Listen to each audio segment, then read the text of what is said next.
Одна из главных архитектурных достопримечательностей столицы – Сухумский железнодорожный вокзал. Он был построен в советское время по проекту архитекторов Ливана и Лолы Мушкудиани и сдан в эксплуатацию в 1951 году. Во время Отечественной войны народа Абхазии вокзал сильно пострадал, и некогда величественный архитектурный объект превратился в обветшалое безлюдное здание. Фасад, кровля и внутренние помещения вокзала в удручающем состоянии. Совсем недавно Абхазская железная дорога приступила к расчистке здания Сухумского вокзала и благоустройство прилегающей к нему территории. Мы планируем все это вымыть с внутренней стороны, именно пол, стены, там, где это возможно будет очистить от плесени, от грязи, привести в надлежащее состояние. Попытаемся привести фасадную часть в надлежащее состояние. Очень много повреждений в потолочной части, чтобы их не было, мы восстановили кровельное покрытие. Планировка вокзальных помещений отличалась простотой и ясностью. В центре здания расположен вестибюль, операционный зал, к которому с обеих сторон примыкают залы ожидания. Рядом для отправляющихся пассажиров помещение ресторана. Отдельный зал ожидания для местных и пригородных пассажиров был изолирован и имел отдельные кассы, что создавало большие удобства. Большое внимание авторы проекта уделили центральной части и главному входу в двухсветно-сквозной вестибюль, выдвинутый вперед в виде трехчастного выразительного портала.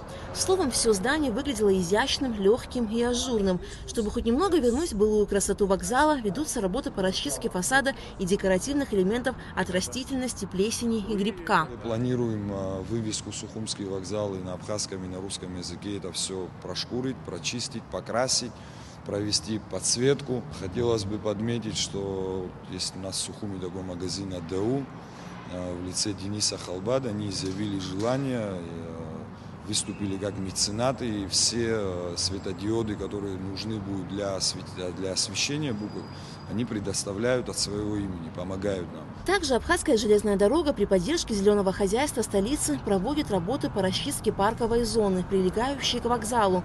Кроме того, чтобы здание вокзала приняло более эстетический вид, у руководства АЖД есть некоторые идеи. Для того, чтобы на сегодняшний день предотвратить хождение внутри вокзала, которое на сегодняшний день, как мы наблюдаем, привело к ужасающему состоянию внутри, то есть это очень много мусора, и мы пытаемся его законсервировать, в то же время придать ему внешний вид более или менее такой опрятный.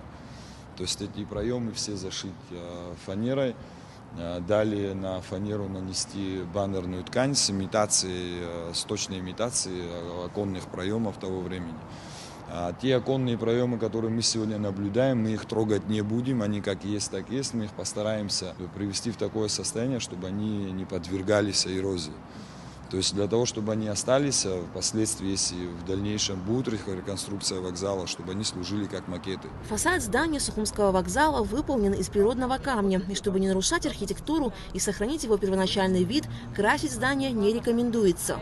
Красить мы не будем, мы постараемся под высоким напором воды прочистить, промыть все, что будет возможно. Далее попытаемся всю фасадную часть проработать жидкостью, которая будет предотвращать дальнейшему цветению. То есть, чтобы то, что мы сейчас сегодня видим, вот эти почернения, мхи и так далее, чтобы они далее уже не распространялись по фасаду здания. Работы по расчистке Сухумского железнодорожного вокзала выполняются за счет средств АЖД. Их планируют завершить до празднования Дня Победы и независимости Абхазии. Алика Трапов, Тимур Лугохия, Абхазское телевидение.